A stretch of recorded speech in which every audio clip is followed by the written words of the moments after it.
Hello everyone, back with bishop pattern number 6, and this is a bit of an overly specific pattern, but it does occur frequently in one particular opening. So yeah, we're going to take a look at this.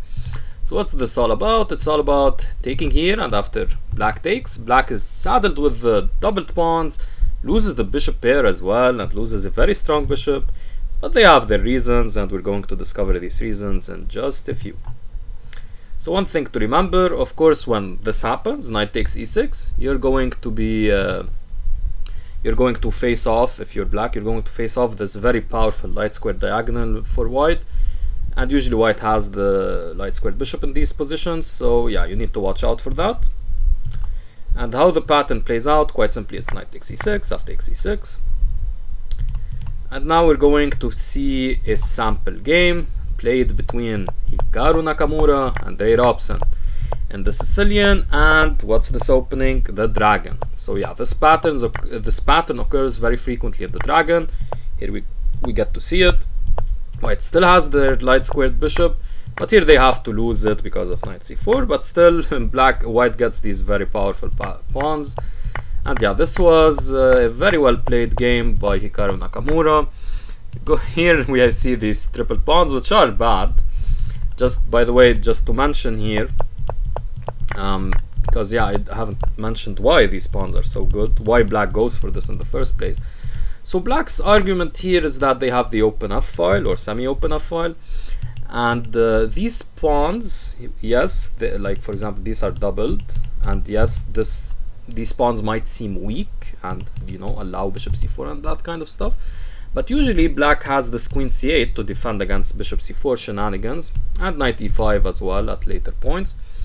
And also these pawns, they control a lot of squares, so doubled pawns aren't always bad. And yeah, it's all about square control, right? So so yeah, these pawns are actually quite good. And yeah, we'll go forward here. This game is very famous, covered a lot on YouTube. I'm not going to analyze it. Here white is just up some material, but the conversion is almost like impossible for normal human beings, especially against like Ray Robson. But Nakamura makes it easy. He even allows the pawn to promote, but because the king is here, there are some checkmates threatened, and it turns out black has no way to prevent them, and here he resigned. Very deep and complicated game, you can look it up.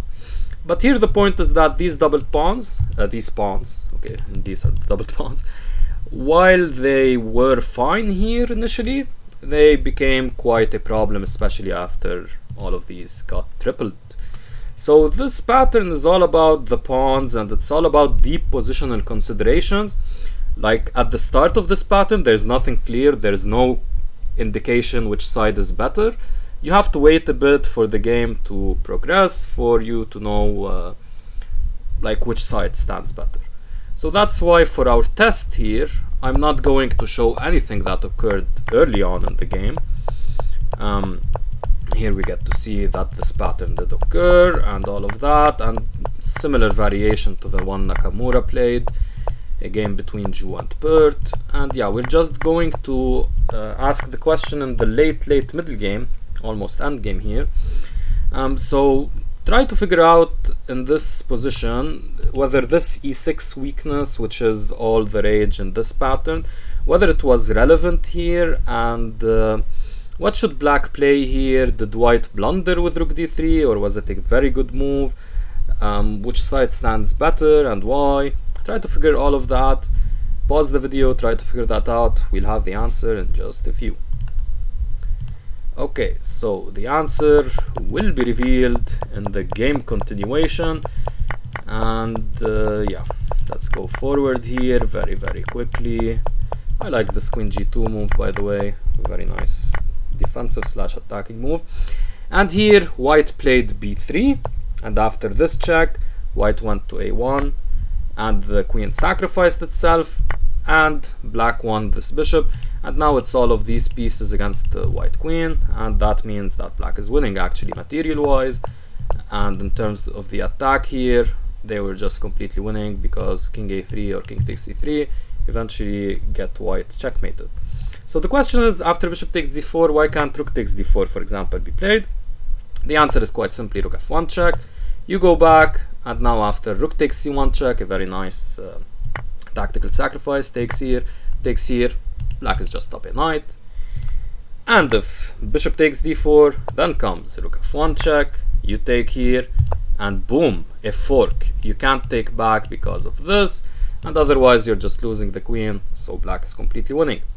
So it turns out that rook d3 here is a blunder, and the reason I asked this is because maybe you might be tempted by some knight e6 ideas, thinking that, well, you may have like whatever, queen here, or just dislodging the rook and getting the queen to f1 or something, but no, these don't work. Black is way too quick.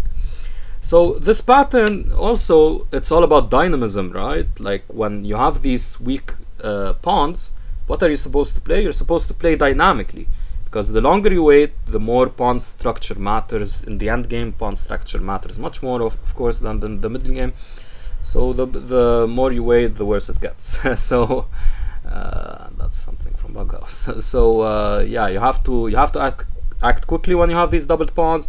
And yeah, that's all about this pattern. A bit rare, occurs mostly in the dragon, but hey, I thought I'd include it. It's quite a nice one to know. Alright guys, so with that, thanks for watching and take care.